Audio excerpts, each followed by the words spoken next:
할렐루야. 오늘도 이 새벽에 나오신 우리 모든 성도님들 환영하고 축복합니다. 하나님께서 오늘도 우리에게 예비하신 그 풍성한 은혜가 있을 줄 믿습니다. 할렐루야. 우리 그 기대하는 마음으로 함께 우리 하나님께 영광의 박수로, 기대의 박수로 높여드리고 함께 찬양하겠습니다.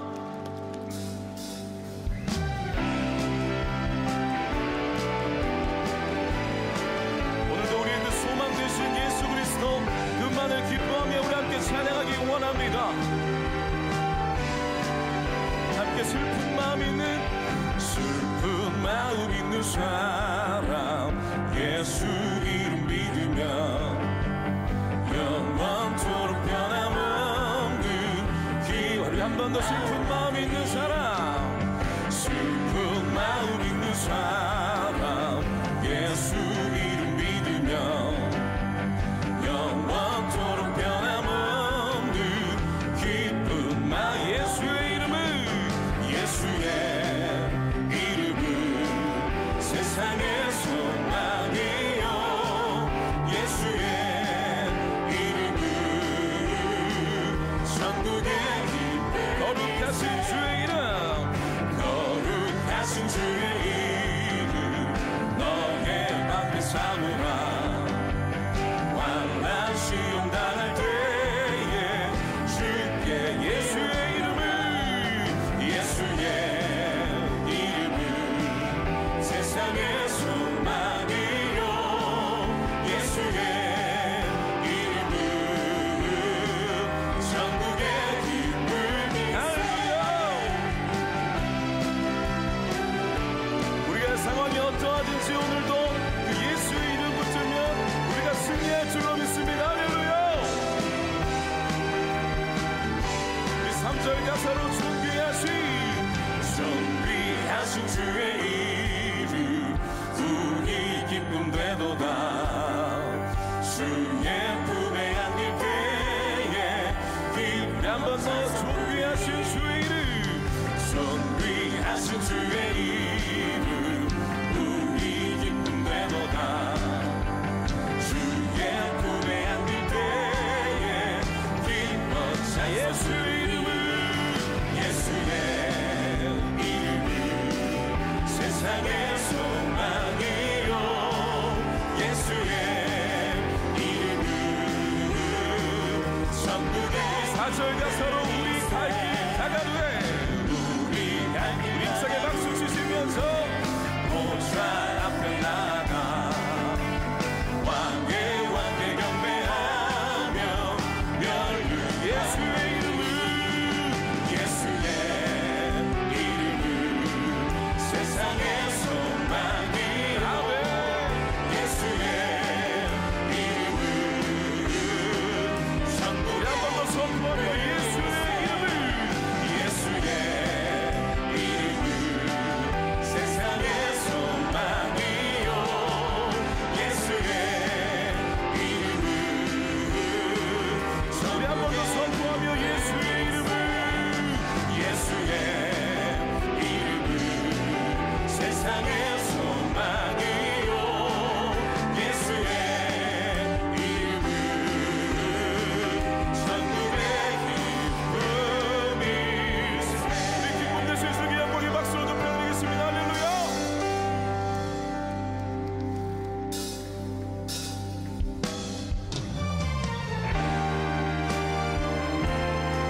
오늘도 우리 기도를 들으시는 그 하나님 우리가 믿는 그 하나님 전능하신 하나님이신 줄로 믿습니다. 그 믿음으로 주님 앞에 반응하며 찬양하며 나가기 원합니다. 전능하신 나의 주 전능하신 나의 주 하나님은 인치 못하신 일 전혀 없네 우리의 모든 간구도 우리의 모든 생각도 우리의 모든 꿈과 모든 소망도 신실하신 나의 주 하나님은 우리의 모든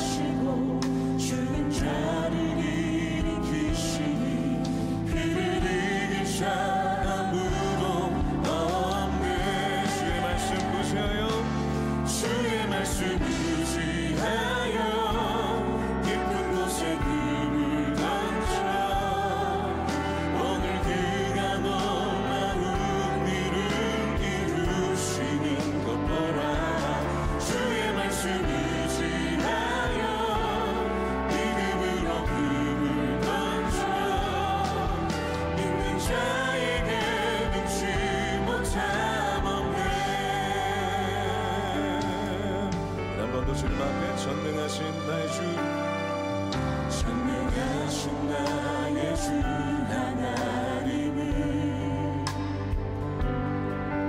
능치 못하실 일 전혀 없네. 우리의 모든 간구도 우리의 모든 생각도 우리의 모든 꿈과 모든 소망도 신실하신 나의 주, 신실하신 나의 주 하나, 우리의 모든 괴로움을 바꿀 수 있으신 분이십니다. 우리의 모든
주시고 특별히 말씀 선포하실 담임 목사님 성령이여 붙잡아 주시옵소서.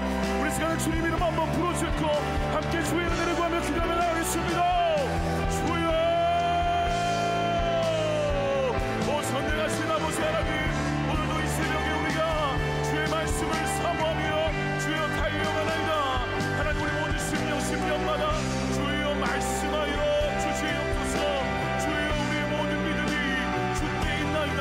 그 전능하신 하나님이 오늘도 우리 아버지 하나님 되시기에, 하나님 우리 오늘도 기도를 들으시는 그분이 전능하신 우리 주 하나님 되시기에, 우리가 오늘도 간구하며 주 앞에 나아가오니 성령이여 말씀하여 주시옵소서. 하나님, 오늘도 세우신 나의 목소리 주께서 영과 육에 주여 강건함을 인도하여 주시옵고, 하나님 세우신 주의 말씀을 아버지 목사님 통하여 선포되는 말씀 가운데에 성령이여 우리 모든 심령마다 충만하게 주여 심령마다 한 말씀을 허락하여 주셔서 그 말씀 붙잡고 전능하신 하나님 앞에 기도하며 나가는 이 새벽 될 수 있도록 성령 하나님 역사하여 주시옵소서.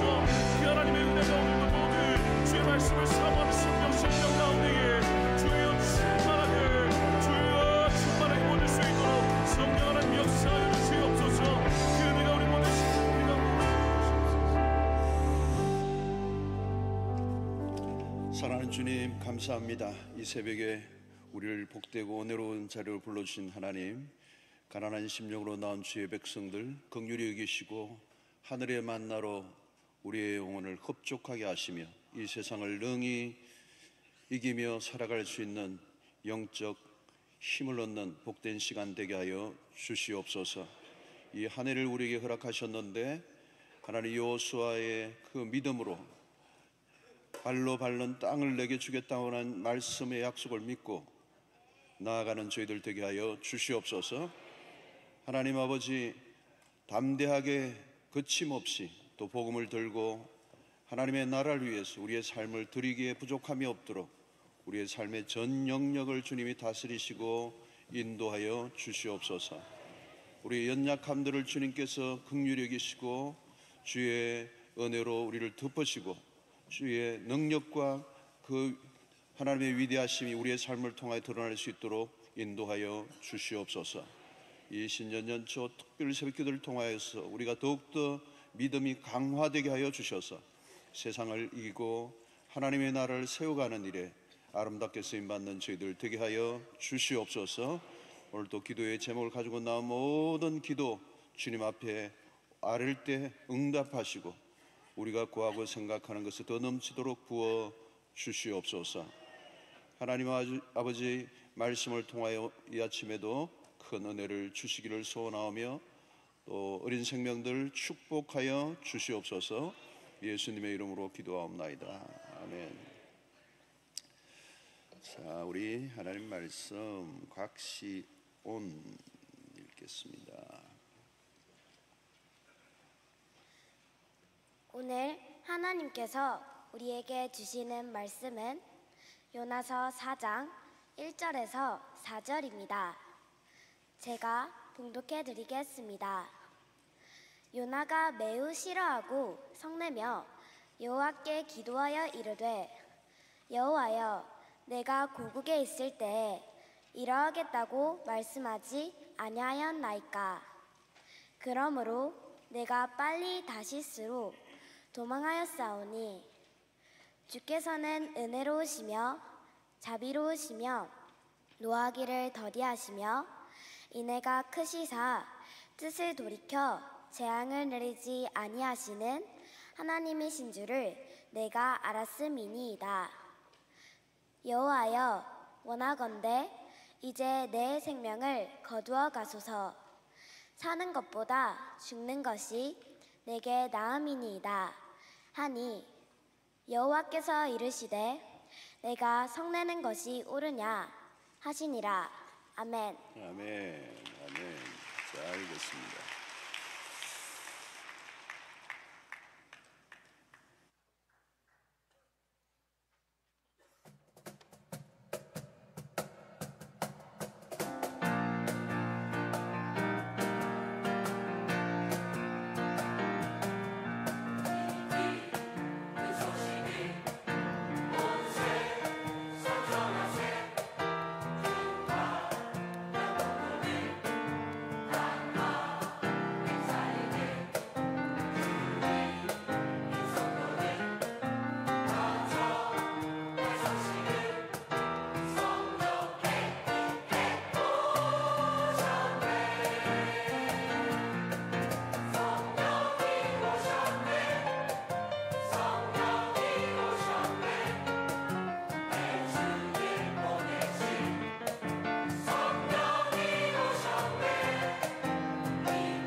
오늘 또 귀한 찬양 감사합니다. 우리 성교국을 위해서도 박수 한번 치겠습니다. 감사합니다. 우리 어린이 친구들을 위해서 우리 한번 박수 환영합니다. 환영합니다. 네, 나는 아무리 생각해도 신기해요. 이 설교가 뭐 쉽지는 않은데 한 시간 동안 여기 탁 앉아가지고 안 떠들고 집중해서 메모하고 전부 다 볼펜 들고 지금 메모하려고 이렇게 했는데 여기서 인물이 안 나겠습니까? 뭐 역사의 인물이 나오겠. 제가 이제 이렇게 하면 애들하고 눈을 마주치거든요. 딱 마주치는데 싹 웃는 게 그게 보통이 아닙니다. 그거 보통이 아니에요. 어떤 친구는 약간 눈을 피하기도 하고 그러는데 너무 예쁩니다. 너무 예뻐. 우리 교회는 이 다음 세대들, 이 지금 그 중고등부 친구들도 많이 와 있어요. 여기에 어제도 어떤 우리 목사님 얘기하는데 뒤에 한 명이 막 계속 전화를 한대요. 빨리 안 오나? 여기 자리 잡아놨다. 막 이러면서 열심히 막 그 학생이 몇 학년인가 하여튼 자기가 담당하고 있는 사람이 한 8명인가 막 그렇게 있는가 봐. 다 체킹해가지고 불러가지고 다 옆에 앉히고 그 다음에 난 다음에 설교 시간에는 거의 돌아가신다. 데리고 오는 데까지만 사명을 다하는 거예요.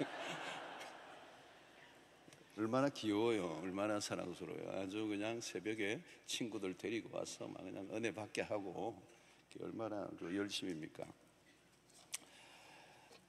자, 우리 어떤 사람을 가리켜서 저 사람 좋은 사람이다, 또 나쁜 사람이다, 이제 이런 얘기를 하죠. 아이, 나쁜 사람, 좋은 사람 그러는데 가만히 보면 그렇게 딱 구분하기가 어려워요. 어떤 사람 다 누구에게나 한 사람 안에 나쁜 사람도 있고 좋은 사람도 들어있는 거예요. 공존하는 거죠. 내 안에 악이 있고 또 내 안에 선이 있고 또 선을 행할 마음도 있고 악할 마음이 내 안에 있고. 그러니까 바울 사도가 로마서 7장에서 오라 공고한 사람이라다 이 사망의 몸에서 누가 나를 건져내랴. 내가 원하는 바 선은 행치 않고 원치 않는 바 악을 행하는도다. 이제 이렇게 얘기하는 거예요. 그러니까 딱 구분짓기가 어려워요. 어느 날은 내가 착한 사람이 돼 있다가 어느 날은 악한 사람이 돼. 어느 날은 내가 가룟유다 같다가 어느 날은 내가 또 예수님 같이 살기도 하고 그러는 거죠. 양면성을 갖고 있다. 여러분 우리 심리학에서도 경계선 인격장애라는 게 있죠. 극단적이에요. 사람을 좋고 싫음을 너무 극단적으로 하는 사람들이 경계선 인격장애라 그렇게 얘기합니다. 한때는 막 우상으로 막 열렬히 막 추종하다가 어느 순간 아주 사소한 이유로 극도로 안티가 되는 거예요. 한때는 뭐 광팬이었는데 어느 사소한 문제로 인해서 휙 마음이 바뀌면 이제 돌변하는 거예요. 막 그냥 이제 죽인다 그러고. 그러니까 사람을 바라볼 때 신 아니면 악당 이 이분법 너무 극단적인 감정이 오고 가는 거죠. 이 경계선 인격장애라고 해요. 요나는 경계선 인격장애처럼은 보이지 않아요. 그런데 굉장히 감정적 선이 일본 말로는 데꾸복구가 심하다. 업앤다운이 심하다. 감정적 극단을 오고 간다는 거죠. 이 감정의 기복이 매우 심하다는 거죠. 자, 요나는 처음에는 불순종합니다. 그런데 물고기 뱃속 이후에 그는 순종하죠. 그러나 자세히 들여다보면 불순종 그 안에는 불순종이 있는 거예요. 불순종을 감추고 순종하고 있는 거죠. 겉으로 순종하는 것은 만 보고 알 수가 없습니다. 처음에 불순종은 노골적이었죠, 그죠? 노골적이었습니다. 겉으로 드러난 불순종이에요. 누가 보아도 그건 불순종이죠. 요나도 알고 하나님도 알고 사람들도 알고. 근데 두 번째는 순종을 했습니다. 문제는 불순종에 숨어 있는 순종이라는 거예요. 이 불순종은 요나만 아는 것입니다. 노골적인 불순종도 나쁜 것이지만 순종처럼 보이는 불순종이 더 문제입니다. 사실은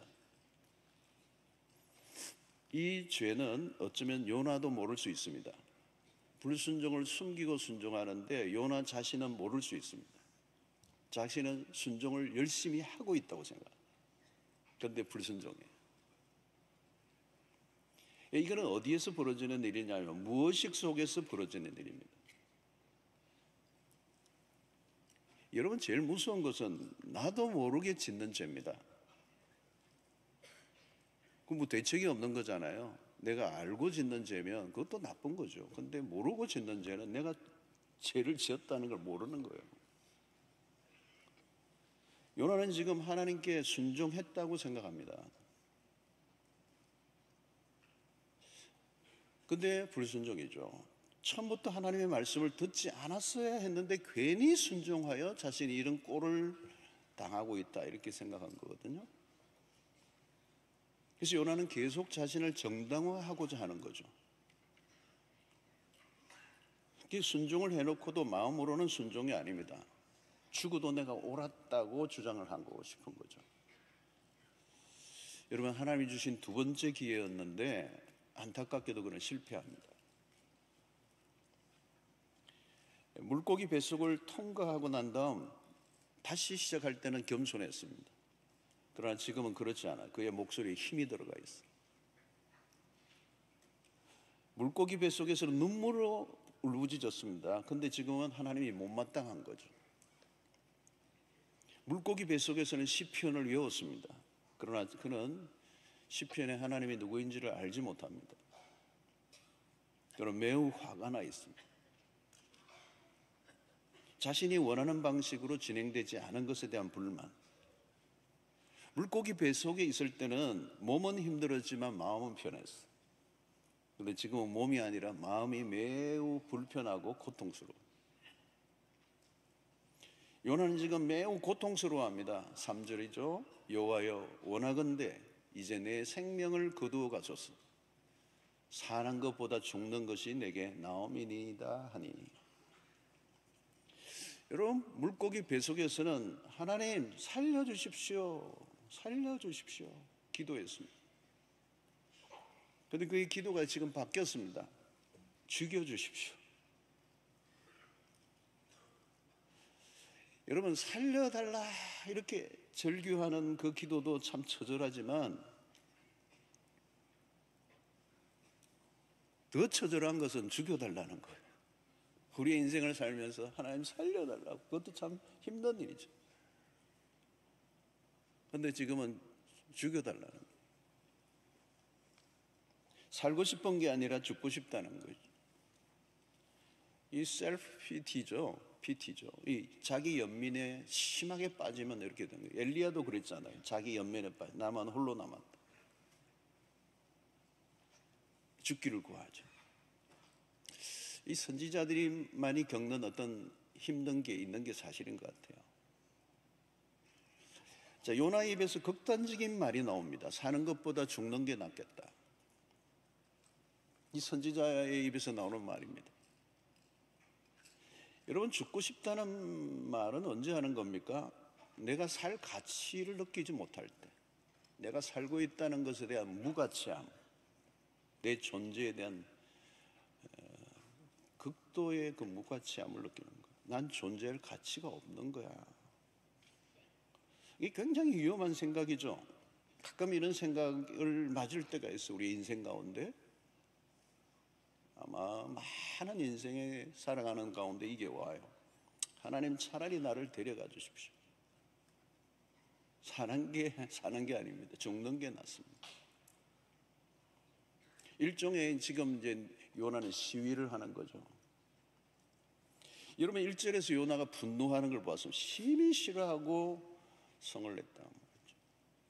여러분, 이 분노가 어디로 발전되고 있습니까? 자살 충동으로 변질되고 있습니다. 이런 분노를 잘 다뤄야 합니다.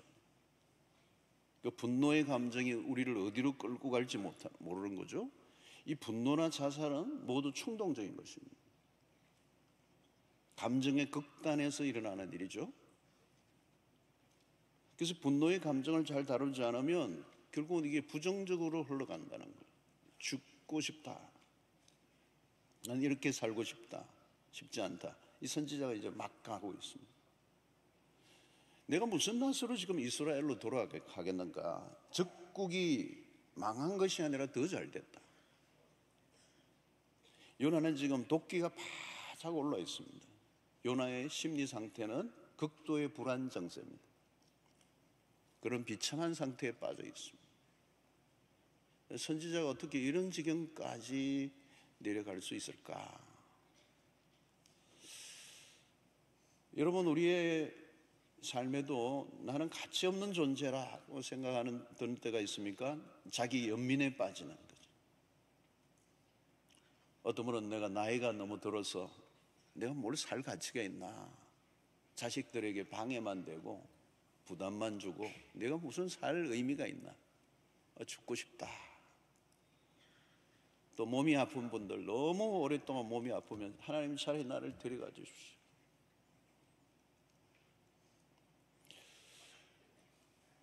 그러나 여러분, 하나님은 우리를 살려놓으실 때는 이유가 있습니다.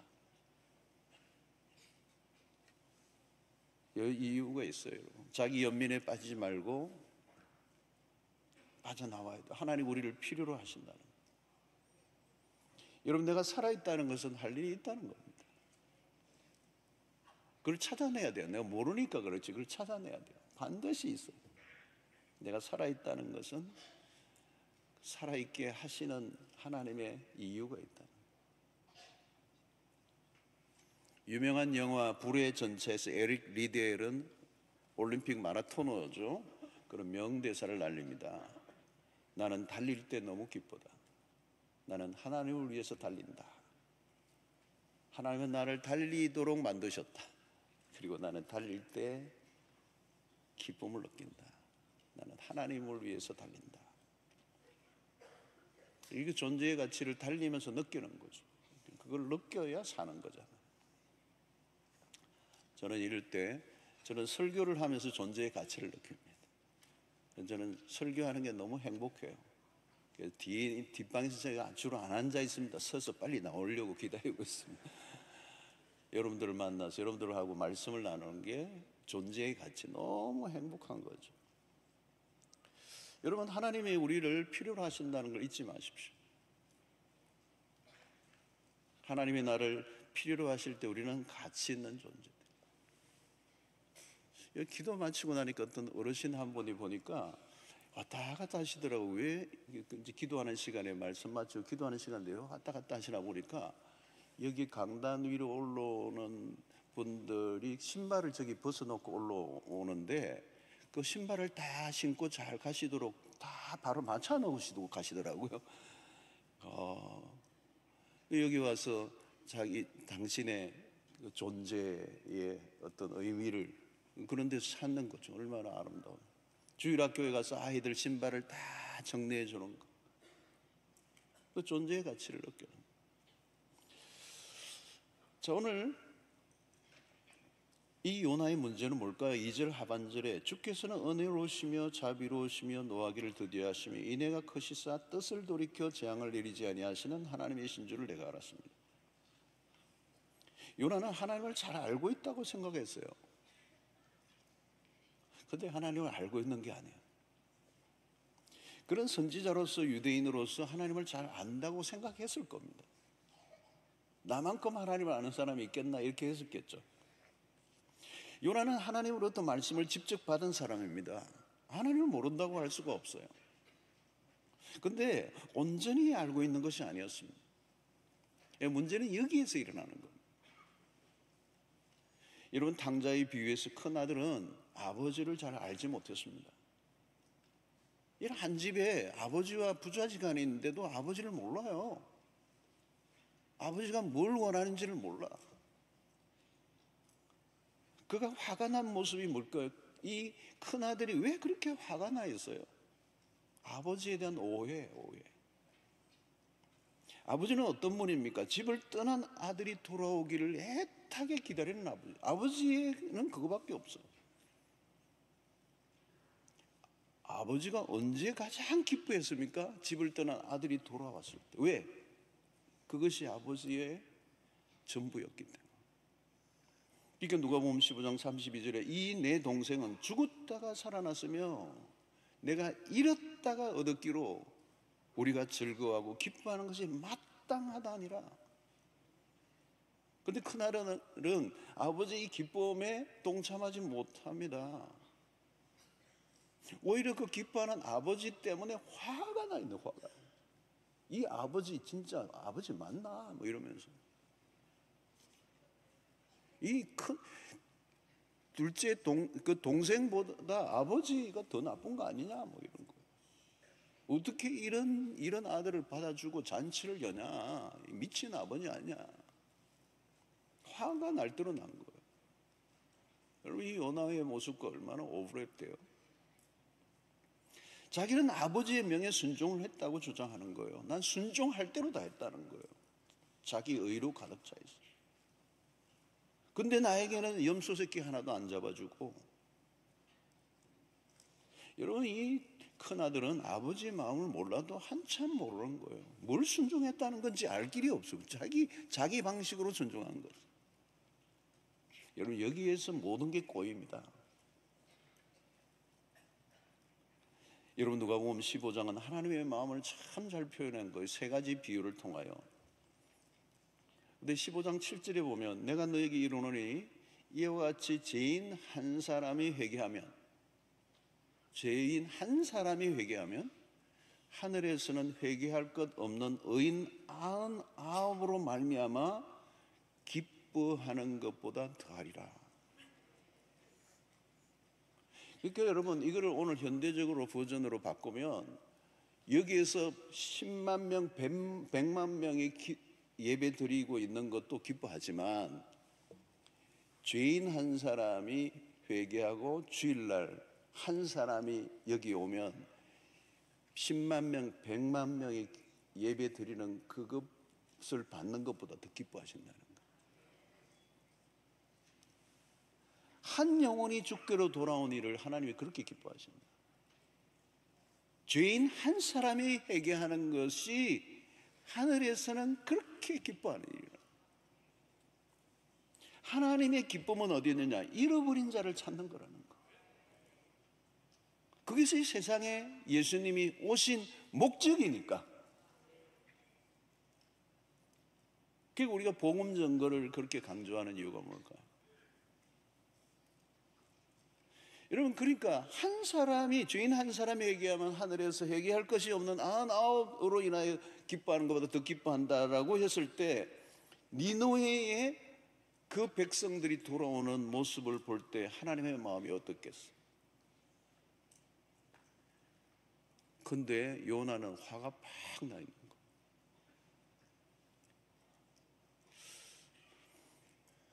이 화가 나 있는 큰아들은 영락없이 그 시대의 서기관과 바리새인들,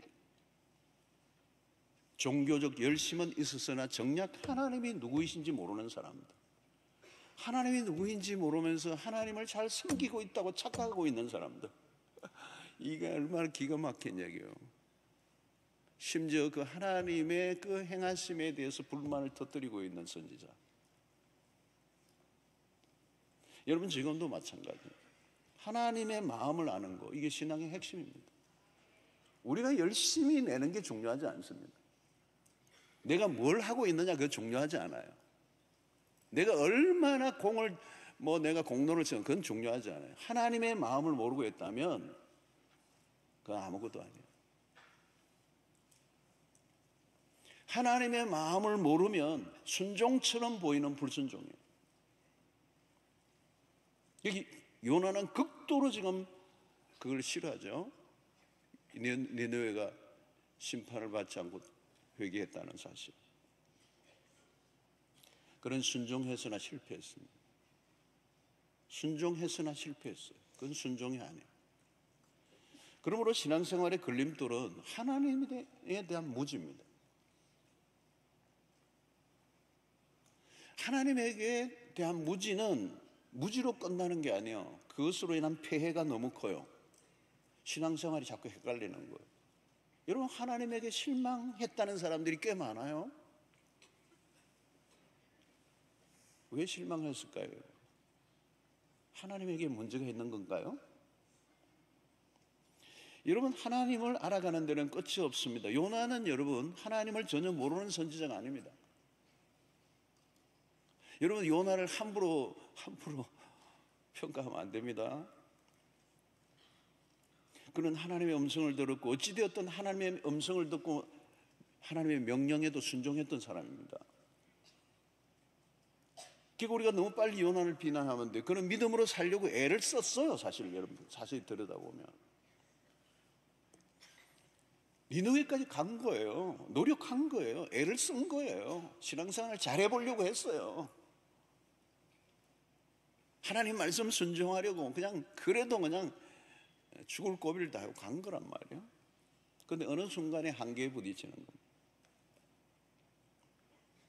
하나님과 조화를 이룬다는 게 결코 쉬운 게 아니라는 걸 알게 되는 거죠. 그는 하나님에게 완전히 등을 돌린 사람이 아닙니다. 하나님 따라가고 있습니다. 그런데 여기까지예요. 힘이 드는 거예요. 심히 마음이 어려워. 신자들만이 겪는 고뇌가 있어 보여요. 와, 하나님 따라가려고 하는데 힘드네. 근데 말은 못해. 근데 쌓여. 자, 하나님과 요나의 논쟁이 시작이 됩니다. 계속됩니다. 4절에 보니까 여호와께서 이르시되 내가 성내는 게 옳으냐 하시니라. 하나님이 성내는 걸 보셨어요. 화내는 걸 다 보세요. 하나님, 여러분, 우리가 성내면 다 보세요. 우리 안색을 다 보세요. 오늘 아침에 안색이 안 좋네.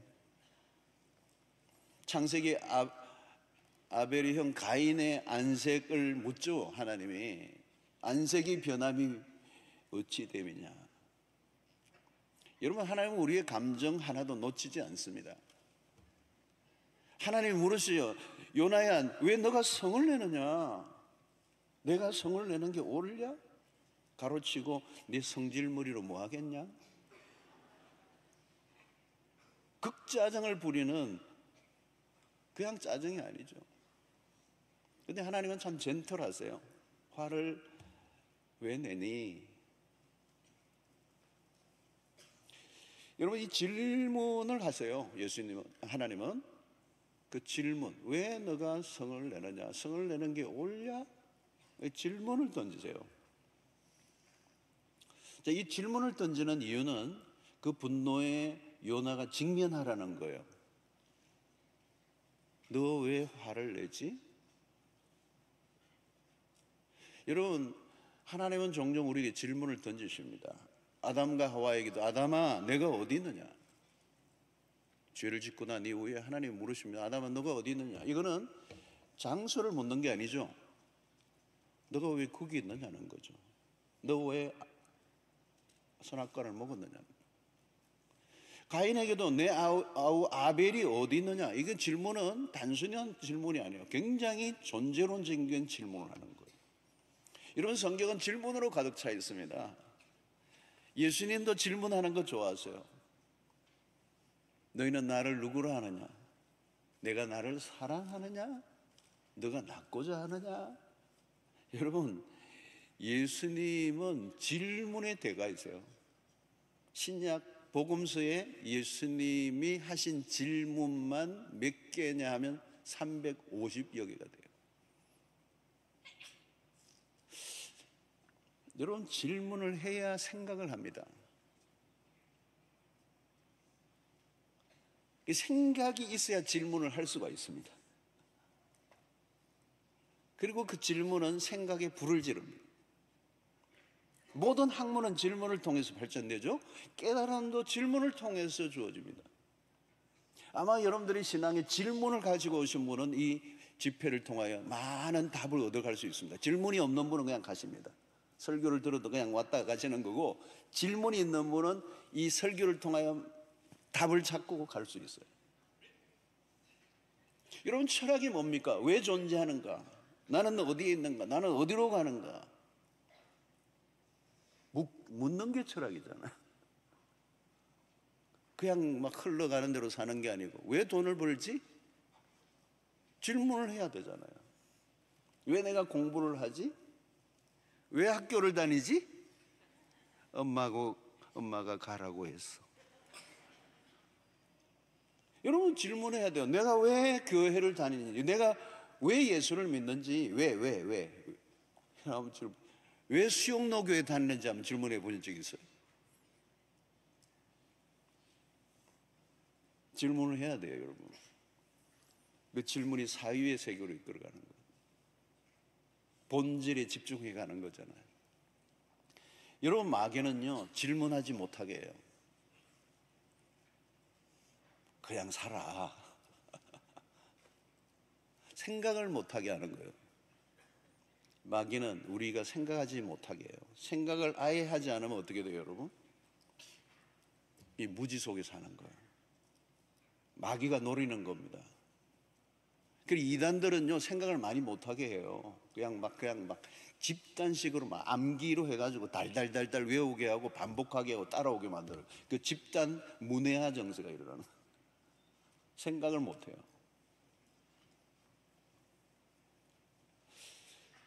여러분, 에덴 동산에서 아담과 하와가 죄를 지은 것을 두고 스카페이 박사는 생각의 게으름이라고 얘기했어요.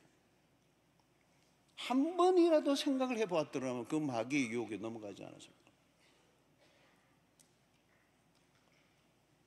독일의 나치하에 600만이라는 엄청난 유대인들을 죽이는 일을 자행했던 아이히만을 전후에 이제 재판을 하게 되죠. 근데 놀라운 사실은 그가 너무도 평범한 동네 아저씨였다는 거예요. 같이 보였다는 거예요. 이 아돌프 아이히만은 나치의 실무자예요. 전형적인 공무원이에요. 그냥 옆에서 우리 동네 만나는 아저씨 같은 사람. 어떻게 저렇게 평범한 게 거지없는 사람이 저토록 악한 일을 저지를 수 있었는가? 이 한나 아렌트라고 하는 사람이 여기에서 악의 평범성이라는 용어를 가져. 그러니까 이 말은 뭐냐면, 아이히만의 악은 그가 특별한 악한 사람이라기보다 생각을 하지 않은 사람이었다. 생각 없음, 무사유, 이게 원인이었다는 게 한나 아렌트의 얘기예요. 생각 없음이 얼마나 무서운 결과를 가져오는지를 이 한나 아렌트가 밝힌 것이죠. 여러분, 생각이 없으면 현실 감각이 떨어져요. 수많은 사람들이 죽어가는데도 전혀 감동의 요동이 없는 거예요. 공감력이 전혀 없어. 마치 외계인 것 같아요. 아히만은 나치의 끔찍한 명령이 현실과 동떨어져 있다는 것을 그는 느끼지 못한다는 거예요. 현실과 정직하게 마주하는 것 자체가 부담스러운 거예요.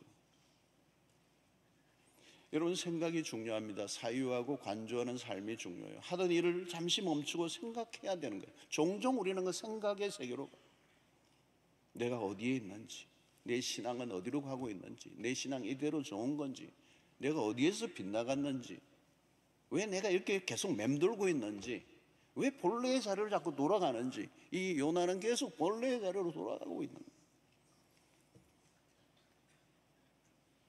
왜 지금 이렇게 성을 내고 있는지, 왜 화가 이렇게 나는지, 여러분, 우리 일상에서도 왜 자꾸 이렇게 화가 나는지, 왜 이렇게 부딪히는지, 왜 이런 갈등이 계속 일어나는지, 왜? 라고 하는 질문을 하고 그 답을 찾아내야 되는 거예요. 그러니까 하나님이 지금 내가 성을 내는 게 옳으냐라고 하는 이 질문은 지금 현실을 벗어나서 회피하라고 있는 요나를 끌고 와서 현실에 직면하게 하는 거죠. 근데 요나는 지금 자폐적인 이런 스타일이에요. 지금 자폐적인 현상이, 정상이 나타나요. 자기의 세계 안에 갇혀 있어요. 내일 한 번 더 보겠지만. 그러니까 요나야, 야, 내가 성을 낼 이유가 뭐냐? 참 하나님이 참 참 곱게 다루세요. 너 선지자 맞냐? 은혜 받은 사람 맞냐? 너 물고기 뱃속에 갔다 온 거 맞냐? 살려달라고 애원했던 너 맞냐? 너가 지금 행동하는 게 지금 상황과 어울리냐? 너 때문에 내가 창피하다. 얼굴 좀 펴라.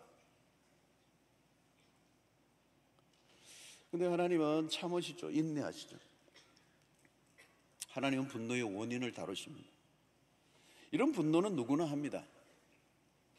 나이와 상관없이. 세월이 흐르면 분노 안 하면 좋겠는데 일평생 우리의 감정이 분노를 하게 돼 있어요. 신분과 상관없이 분노가 일어나요. 특별히 한국은 이 분노, 그죠? 집단 정색. 어떤 사람이 일본인들의 집단적 심리는 두려움이라고 그래요. 두려움. 그게 가장 일본 사람들이 지배하고 있는 감정. 근데 한국 사람들이 가지고 있는 집단적 심리 정상은 분노예요. 예, 심리학자들이 얘기해요. 근데 이게 왜 이렇게 분노, 이 화병이라는 것도 이 국제심리학회에 다 등록된 화병이라는 영어로 그대로 알파벳 써요. 이 화병이 다 있는 거예요. 그러니까 이 분노, 적개심, 그리고 한 이런 게 다 어우러져 있는 거예요. 이게 폭발하면 무서운 거예요. 지금 우리 한국 사람들 안에 지금 이게 많아요. 지금 자 분노가 막 응어리가 있어요. 이 한국이 어려운 시대를 이 지난해 역사를 지나오면서 이게 만들어진 거예요.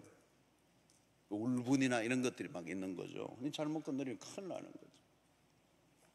이 분노의 근원이 뭡니까? 삶의 어떤 사건에 자극을 받을 때 일어나는 거죠. 근데 이 분노의 원인은 다양해요. 실망, 절망, 내 어떤 뜻이 거부당할 때 상처난 감정들. 그냥 분노가 단순한 분노도 있습니다. 순간적으로 일어나는 분노. 그건 누구나 할 수 있습니다. 그러나 어떤 분노는 뿌리가 깊어요. 분노의 원인이 여러 가지의 문제들과 복합적으로 얽혀 있을 때 그렇습니다. 어떤 사람에게는 아버지라는 단어가 따뜻하게 다가옵니다. 그런데 어떤 사람은 아버지라는 단어를 들으면 몸을 떱니다. 갑자기 막 화를 확 냅니다. 아버지라는 단어 하나만 해도. 그건 사연이 있는 거죠. 그리고 그렇게 화를 활짝 내는 것에 사람들이 놀래요. 주변 사람. 왜 갑자기 왜 그러지? 그 분노의 뿌리가 깊은 거죠. 요나가 내는 화도 비슷합니다. 그냥 짜증이 아닙니다. 해묵은 분노입니다. 내면 속에 쌓여져 있는. 근데 이거를 가르쳐서 우리는 무슨 분노를 하느냐면 숨겨진 분노라고 그럽니다. 숨겨져 있는 거예요. 평소에는 표가 안 나요. 그런데 어떤 사건이 일어나면 팍 터져 오르는 거죠. 요나 자신도 모르고 있는 이게 있어요. 자기도 모르게 폭발한 거죠. 주변이 놀랄 정도로. 요나는 하나님에 대한 감정이 쌓여 있습니다. 처음부터 그는 니느웨는 자기가 갈 곳이 아니라고 여겼습니다. 그냥 도망친 게 아닙니다. 충분히 자신이 다시스로 가는 근거를 확보하고 행동합니다. 그래서 막대한 돈을 들여 다시스 행에 배를 탔어요. 좌우지간 하나님이 주신 메시지를 그대로 전했습니다. 니느웨가 사실 만에 망한다는 메시지. 근데 반대 상황이 일어났어요. 요나는 하나님에게 실망합니다. 하나님 왜 나를 이렇게 당황스럽게 만드십니까? 왜 나를 바보로 만드십니까? 내가 하나님께 순종했잖아요. 그럼 내가 뭐가 되나요? 이 마음속에 부글부글 끓어오르는 거죠. 하나님은 요나의 화를 다루십니다. 요나의 분노는 절대적인 분노입니다. 이것을 원어적으로 보면 요나에게는 큰 악이었더라. 이 분노성을 했다는 것이 요나에게는 큰 악이라는 거예요. 무슨 악이죠? 하나님에게 되어드는 악. 그냥 분노한 게 아니라 하나님에게 되어드는 거예요. 그 니느웨에 재앙이 일어나지 않았다는 것에 대한 분노, 그 분노는 하나님을 향하여 표출이 되고 있는 거예요. 여러분, 하나님이 요나에게 실수를 하셨습니까? 하나님이 말씀을 잘못 전달하셨습니까? 문제는 어디에서 시작됐죠? 요나는 하나님을 잘못 알고 있다는 거예요. 하나님에 대한 무지와 고집이 엉켜져 있는 거예요. 요나가 하나님을 바로 알았다면 니느웨에 일어난 일들로 인하여 함께 기뻐했어야 됩니다. 그런 일에 쓰임받은 것에 대한 감사가 일어났어야 마땅하죠. 화낼 일이 결코 아닙니다. 화낼 일이 아닙니다. 여러분, 가장 힘든 스타일이 누군가 하면 자기 발에 자기가 걸려 넘어지고는 다른 사람에게 시비를 거는 사람. 아무도 그를 넘어지도록 하지 않았습니다. 혼자 넘어졌습니다. 여러분, 자기 혼자 오해하고 혼자 시험에 들고 혼자 상처를 받고 있어요. 그러면 대책이 없어. 분노의 감정에 빠진 사람들의 특징이 있습니다. 스스로 고립되어 있습니다. 주변에 사람이 없습니다. 그리고 자기를 정당화합니다. 그래서 히브리 원문을 보면 2절, 3절의 내용에 나라는 단어가 9번 나옵니다. 짧은 말 안에 나. 여러분, 얘기를 하는데 나라는 말이 강조될수록 뭐예요? 자기를 정당화하는 거예요. 자기 중심적이에요. 자, 내가 옳다는 거죠. 그러면 어때요? 그걸로 끝나지 않죠. 자기를 정당화하는 사람은 반드시 그걸로 끝나지 않아요. 다른 사람이 틀렸다는 거예요. 나는 옳고 너는 틀렸다는 거예요. 이 논리, 이 극단성, 오늘 우리 한국을 뒤집고도 있는 거죠. 요나는 이미 상당히 알고 있어요. 2절에 주께서는 은혜로우시며 자비로우시며 노하기를 더디하시며 이내가 거시사 뜻을 돌이켜 재앙을 내리지 아니하시는 하나님이신 줄을 내가 알았음이니이다. 하나님은 은혜로우십니다. 자비로우십니다. 노하기를 더디하십니다. 이내가 크십니다. 근데 무엇이 문제죠? 그가 지금 화가 난 이유가 무엇입니까? 니느웨에 자비를 베푼 하나님이 틀렸다는 거예요. 은혜로우신 하나님 때문에 화가 나 있어요. 자비로우심 때문에 열을 받고 있어요. 노하기를 더디하시는 것으로 인하여 신경질이 나 있어요. 니느웨를 확실하게 망하도록 해주셨어야 하는데 그러지 않은 하나님에 대해서 분노하고 있어요. 하나님이 요나를 화나게 한 게 아닙니다. 화를 낸 요나에게 문제가 있어요. 하나님에게 문제가 있습니까? 하나님에게 문제가 있다면 요나가 성을 낸 것은 정당한 거겠죠. 하나님의 문제가 있는 게 아닙니다. 하나님은 은혜롭고 자비로우시고 노하기를 더디하시는 하나님은 죄가 없습니다. 그러나 요나를 포함한 모든, 그것은 요나를 포함한 모든 열방을 향한 하나님의 마음이요. 만약에 요나처럼 성을 내시는 하나님이시라면 요나도 이미 죽었습니다. 그런 고래밥이 아니라 상어밥이 됐을 거예요. 결국은 무엇을 발견합니까? 요나는 하나님을 바로 알고 있었어요. 그건 다행이에요. 문제는 요나예요. 하나님에 대한 지식이 요나를 통과하면서 왜곡이 됐다는 거예요. 요나가 자기식으로 하나님을 끌어당기고 있다는 거죠. 요나는 하나님은 은혜로우시고 자비롭고 인애가 크시고 노하기를 더디하신다는 걸 알았습니다. 그럼 무엇이 문제입니까? 자신이 두 번째 순종한 이유는 하나님이 노하기를 더디하시지만 전혀 노하지 않는 분은 아닐 것이라고 믿는 거예요. 이거는 요나가 가지고 있는 자기 신학이에요. 자기 나름의 신학, 정통신학이 아니에요. 요나는 자신이 알고 있는 하나님과 실제 하나님의 간극, 저는 자신의 기준 안에서 하나님에 대한 기대를 가지고 있어서 자신이 알고 있는 것이 어느 순간 변질되기 시작한 거예요. 자기화시킨 하나님. 여러분, 우리가 성경을 다 같이 읽지만 나중에 보면요, 같이 읽고 나서도 나누면요, 다 다른 얘기를 해요. 사람들은 자기가 듣고 싶은 것, 자기 마음에 드는 구절, 자기 생각과 일치하는 것을 아멘이라고. 성경에 줄을 그어놓고 접어놓은 것이 있어요, 따로. 성경 전체 속에서 그 구절을 보아야 되는데 그 구절에 꽂혀 다른 말씀이 잘 들어오지 않는. 여러분, 이런 이 요나서는 요나서를 딱 한 권을 가지고 1장부터 쫙 4장까지 꼼꼼하게 살펴서 하나님의 뜻을 찾는 게 참 좋아요. 그러니까 어디서 하나씩 가져와 가지고 하면요, 목사님들이 가끔 하나씩 가서 설교하면 이게 뭐 여기 붙어도 되고 저기도 붙어도 되는 말씀이 되면요, 이게 우리식이 되는 거예요. 그래서 그거 다 모으면 그게 내가 복음이 된다고 그러잖아요. 말씀을 들어도 끝에는 자기 주석을 달아놓는 거죠.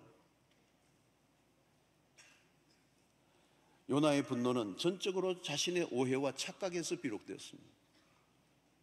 여기서 우리는 다시 요나의 분노를 분석합니다. 이 분노는 결국은 뭐냐는 거예요. 이 분노는 결국 자신이 하나님이 되어 있다는 뜻이죠. 여러분, 분노를 추적하면 분노가 강한 사람, 분노를 많이 하는 사람들은 강한 욕구가 있어요. 자기 욕구, 욕망하는 게 있어요. 자기 신념이 강해.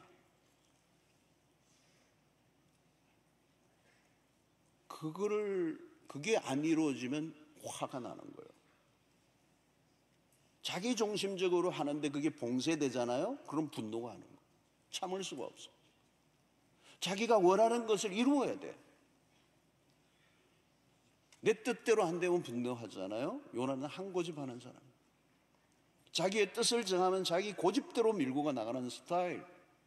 오죽하면 하나님이 물고기 뱃속에 집어넣겠어요. 근데 갔다 오고도 이게 안 주고. 분노의 뿌리는 뭐예요? 자기 갈 길을 가겠다는 의미가 강해요. 고생하는 거예요. 고생하는 거예요.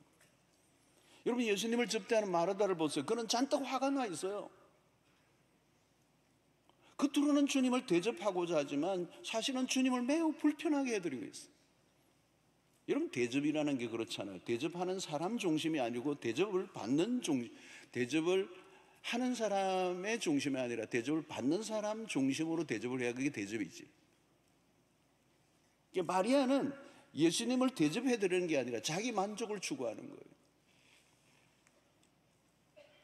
예수님 앞에서 말씀을 듣고 있는 동생 모습도 보기 싫어.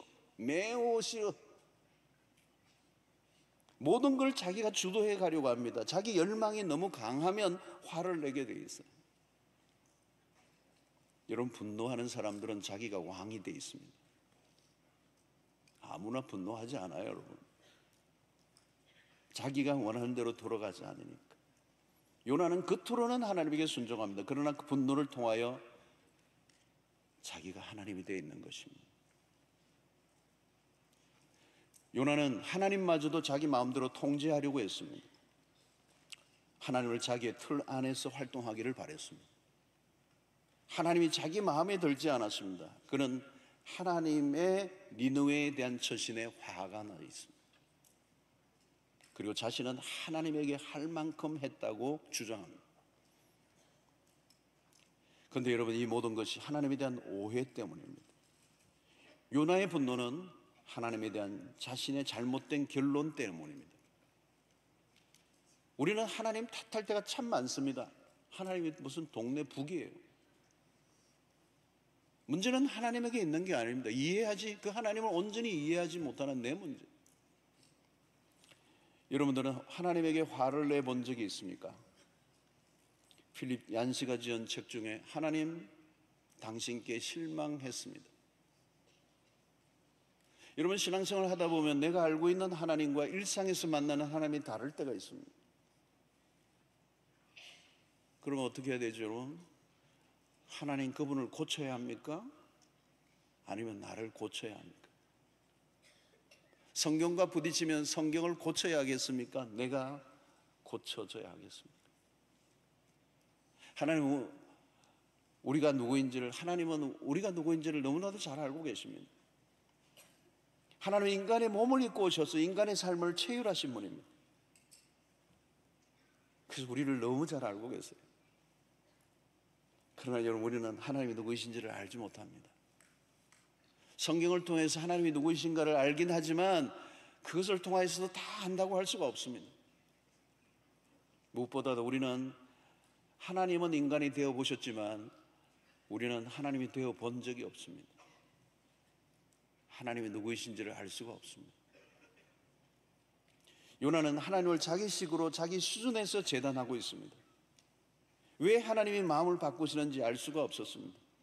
심판하기로 하셨으면 심판을 하시지 왜 자비를 베푸시는지, 그 하나님의 심적 변화가 매우 못마땅해 합니다.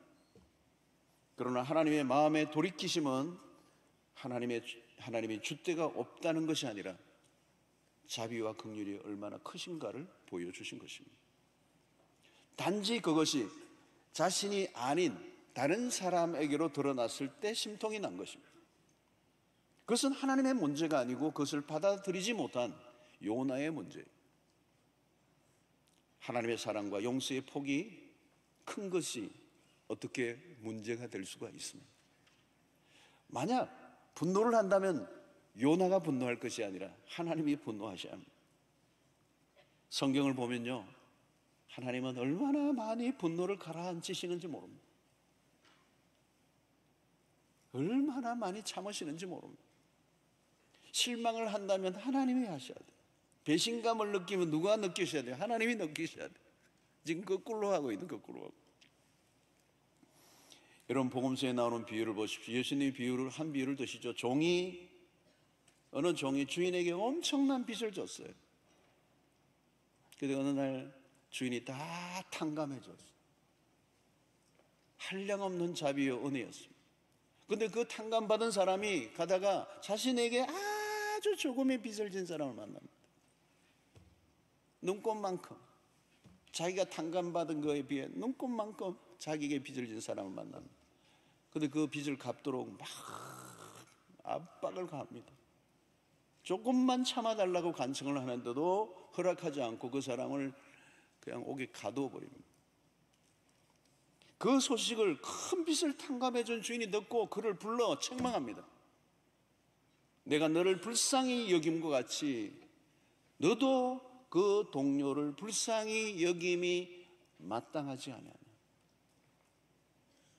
은혜를 입은 자는 은혜를 베풀어야 되는데, 하나님의 용서를 받은 사람이라면 용서를 베풀어야 하는데 요나는 그걸 모르고 있는 거예요. 여러분, 내가 하나님의 사랑과 은혜를 입은 것과 그렇게 살아가는 건 달라요.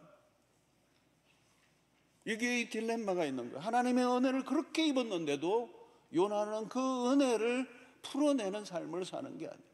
은혜를 받았는데 그 은혜를 풀어내지 못해, 살아내지 못해. 자기가 받은 은혜의 10,000분의 1이라도 은혜를 베풀어야 되는데 요나의 삶의 현실은 그게 아니에요. 왜 그들을 망하게 하지 않았느냐는 거예요. 여러분, 내가 받은 은혜와 내가 지금 따라 놀고 있지는 않습니다. 나는 하나님의 은혜로 은혜를 받고 또 받았는데 나는 다른 사람들에게 율법의 잣대를 드리고 되지는 않았는지. 하나님은 내가 유리할 때만 모셔오는 존재인가요? 하나님은 화가 난 요나를 받아주십니다. 징징거리는 선지자를 거부하지 않습니다. 요나는 그래도 오늘 이 본문 속에서 화가 난 상태에서도 하나님께 기도하고 있는 모습, 이거는 괜찮은 것 같아요. 여러분, 화가 나도 기도하세요. 우라통이 터져도 하나님께 가지고 나가세요. 고상한 얼굴로만 하나님을 찾지 마시고 상한 감정을 가지고 그대로 하나님께 나아가세요. 그게 기도예요. 시편이 그렇잖아요. 시편의 시인들이 자신의 감정을 조금도 숨기지 않습니다. 죽고 싶다면 죽고 싶다고 하나님께 얘기하세요. 물론 화 안 내고 기도하면 더 좋죠. 그러나 화만 내고 기도하지 않는 것보다 기도하는 게 훨씬 더 나아요. 요나는 살기 위해 기도하고 죽기 위해 기도하고 있습니다. 그는 모든 것을 가지고 하나님 앞에 나아가고 있습니다. 그리고 하나님이 요나의 기도를 들으십니다. 하나님은 화가 난 상태로 나와도 받아주십니다. 우리의 입술의 말과 묵상이 하나님께 연락되는 거죠. 화를 참지 못하는 요나에 비해 하나님은 인내하십니다. 그분은 자비롭고 은혜롭고 노하기를 더디하십니다. 하나님의 자비하심은 뭘로 나타나죠? 인내로 나타납니다. 이 성을 팍팍 내는 요나와 다르게 이 요나스의 하나님은 인내하시고 인내하시고. 여러분, 사랑이 뭐죠? 인내예요. 고린도전서 13장에 그 사랑의 특징들 가운데 첫 번째가 뭐예요? 사랑은 오래 참고. 그리고 마지막 부분에 뭐라고 그러죠? 모든 것을 참으며 모든 것을 견디느니라. 이스라엘 역사 속에 이스라엘 백성들의 반역은 한두 번이 아니었습니다. 하나님이 분을 풀어내셨다면 모든 게 끝이었습니다. 사랑하는 성도 여러분, 요나를 보면서 무엇을 봅니까? 혹시 나는 요나를 닮지는 않았는지, 닮았다면 어떤 부분인지, 신앙이 앞으로 가고 있는가 아니면 후퇴하고 있는가, 내 안에는 늘 다시스로 가려고 하는 의지가 숨어 있지는 않는가. 무엇보다도 요나는 감정적 기복이 심합니다. 나는 감정에 끌려다니고 있지는 않는가. 오늘 이 본문을 통해 무엇보다도 하나님의 마음을 우리는 더 배워야 하지 않을까요? 하나님의 마음. 그 하나님의 마음은 뭐죠? 한 영혼의 가치가 얼마나 큰가를 가르쳐줍니다. 하나님, 한 영혼의 가치가 얼마나 큰가. 하나님의 마음이요. 그 하나님의 마음을 모르고 우리가 하나님을 섬긴다고 말할 수 있겠어요? 그 한 영혼이 회개하고 돌아올 때 기뻐하는 하늘의 그 기쁨이 얼마나 큰가를 우리가 아는 것. 여러분들은 어떻습니까? 하나님에게 순순히 순종하는 편인가? 아니면 순순히 겉으로는 순종하는데 사실은 불순종의 삶을 살고 있지 않습니까? 겉으로 드러난 행동만이 아니라 내면에 숨겨져 있는 나, 사람들에게 보여진 나와 사람들에게 드러나지 않는 숨겨진 나, 겉으로는 하나님 앞에 순종하지만 사실은 불순종으로 일관하고 있는 나는 아닌가. 사랑하는 성도 여러분, 하나님은 요나를 파트너로 불러주셨습니다. 하나님 다 하실 수 있습니다. 그런 하나님 우리를 불러주십니다. 문제는 나예요. 자아가 강한 나, 결코 죽지 않는 이 에고. 여러분, 우리가 자아가 죽어야 주님과의 동행이 즐거운 것입니다. 우리는 자기 없고 자주 실패합니다. 실패와 연약함에도 불구하고 하나님 우리를 끝내 데리고 가십니다. 끝까지 우리를 데리고 가시는 하나님의 손길, 그 손길을 의지하고, 나는 부족하고 연약하지만 하나님은 이 요나 부족하고 결함이 많은 이 한 사람을 통하여 그 위대한 일을 이루고자 하시는 하나님의 손길. 여러분, 우리가 순순히 기쁨으로 주님을 따라가고 주님과 동행하는 삶을 사는 것보다 더 복된 길은 없는 줄로 믿습니다. 오늘도 하나님이 우리의 삶을 통하여 하나님의 뜻을 이루시기를 원하십니다. 내 안에 온전히 자원하는 심령을 주시고 기쁨으로 주를 따라가게 하여 주시옵소서. 하나님에 대한 오해를 지워주시고 하나님을 더 알게 해주십시오. 그리고 하나님의 마음에 합한 자로 살게 해 주시옵소서. 주여 한번 크게 우리 다 같이 외치고 기도하며 나가도록 하겠습니다. 주여, 아버지